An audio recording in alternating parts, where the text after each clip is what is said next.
I am here with Ruben Lau. He is an online marketing strategist, and more importantly for our audience, he helps co-working spaces fill up faster by running Google Ads and optimizing their SEO. I'll let Ruben kind of finesse that intro.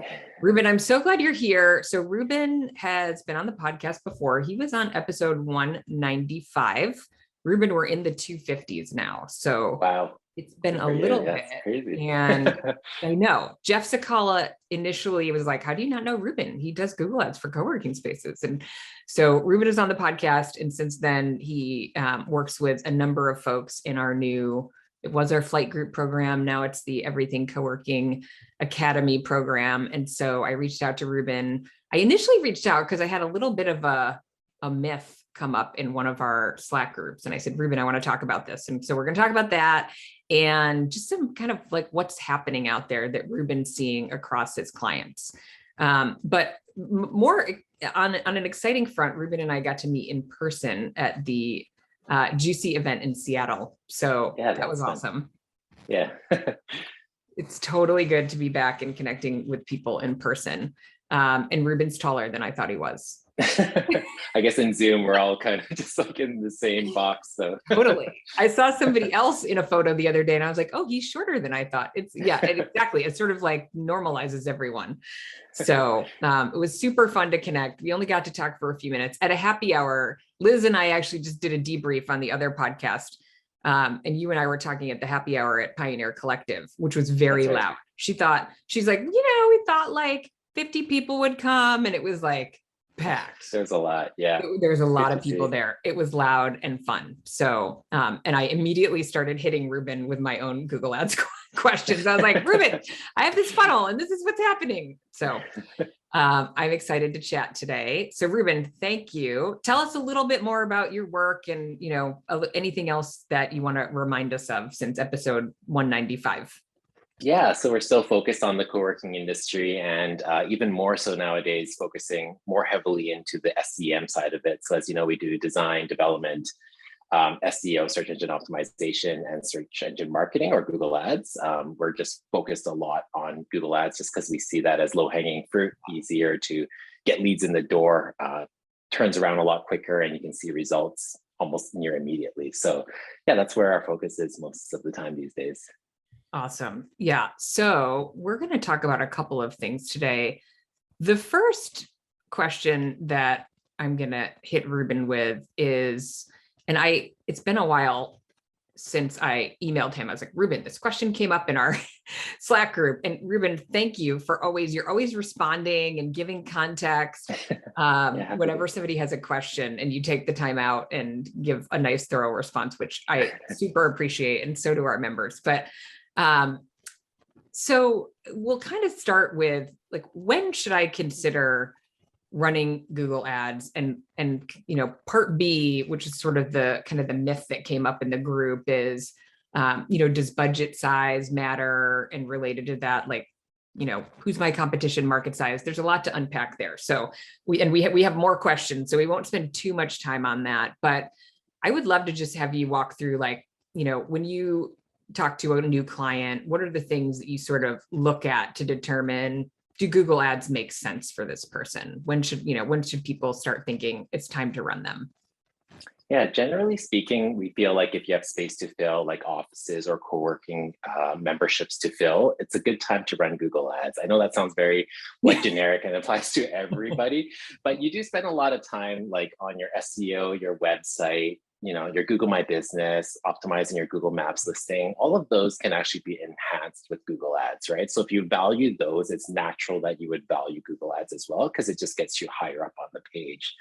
That being said, we typically see Google Ads being more beneficial for recurring services. So that would be like office desks, like a 1 year or 6 month lease, or like co-working memberships, which auto renew or whatnot. Just typically because those services have a larger or longer lifetime value of customers. So they may stay for years or months. So that ROI just continues to compound as they stay a member or a customer of yours. So that said, we usually start with offices and co-working just because those will have larger ROI, but we also do Google Ads for like meeting spaces, event spaces, or virtual office, those types of services. Yeah, any questions on that? No, I do have a question, and I'm going to save it for the, what are you seeing in the marketplace right now? So yeah, I love that point about you're really kind of looking for lifetime value so that you can make sure there's an ROI on the ad spend. Yeah, that's what's going to justify sort of the cost and the continuous spend. So there's natural churn in any business. So as offices get empty, you need to fill those back up. So yeah, that really segues nicely into like the competition or market size, which is a big factor. Like a lot of people are scared at like the cost per click, because that's what Google goes off of. It's an auction-based system, as we know. So you are competing against other competitors in your area. So typically, the larger the market, the more competitors you have. Typically, the more you'll need to spend to attract those customers. But there are ways to outperform your existing competition by just understanding your audience a little bit better. And I know you talk about this a lot in your podcast. It's like, what's your niche? Who are you trying to focus on? What is the buyer persona? So like things like, where do they live? That's a big one. So for smaller spaces, we might just draw out like a 15-minute driving radius and just target those specific people, because you don't need to waste additional ad spend on people that are farther than that, or possibly like, how old are they? If you don't have many members that are between the ages of 18 to 24, we can not show our ads to that age group. And even so Google knows how old I am. Is that what you're saying, Ruben? They do, and they have a lot of information on you. And yeah, we can talk about more about how Google's starting to leverage that information. But another targeting method is by like interest and hobbies. So like, do you like gardening, or do you frequent a coffee shop regularly? Those are some sort of things that Google can let you optimize your ads for, which helps you run more efficiently and really just serve your ads to those people that are searching. So yeah, in the past, we've leveraged Google Ads for all sizes of spaces, whether they're brand new or they're established or they have multiple locations. So one example I want to bring up, since they've been on your podcast recently, was Pillar Coworks. So as you know, Amir and Christina, they run a co-working space out of Lafayette in California, and Lafayette only has a population of 25,000. So we ran their ads for them for about 6 to 7 months, and now they're completely full on the offices side. So it can work on like smaller locations or less competitive markets, I would say. And it can even work for like larger ones. Another example is like Vita Coworking from Portland. Yeah, so Melanie over there, we throttle budget between offices and co-working. So we call them like tracks, right? So we run a campaign for offices and we run a campaign for co-working. And as she gets filled up on offices, we'll shift budget and balance it back to co-working. So we can kind of move that budget around like on a daily basis if needed, but usually on like a monthly or quarterly basis as we get those occupancy numbers. And then we have other clients that just leave things on all the time. They are full at times and they just want to generate a waiting list so that they remain full. So anytime there's an upcoming vacancy, they can just hit that list and say like, we got this opening. So yeah, a lot of different techniques to run Google Ads, but serves a lot of different markets.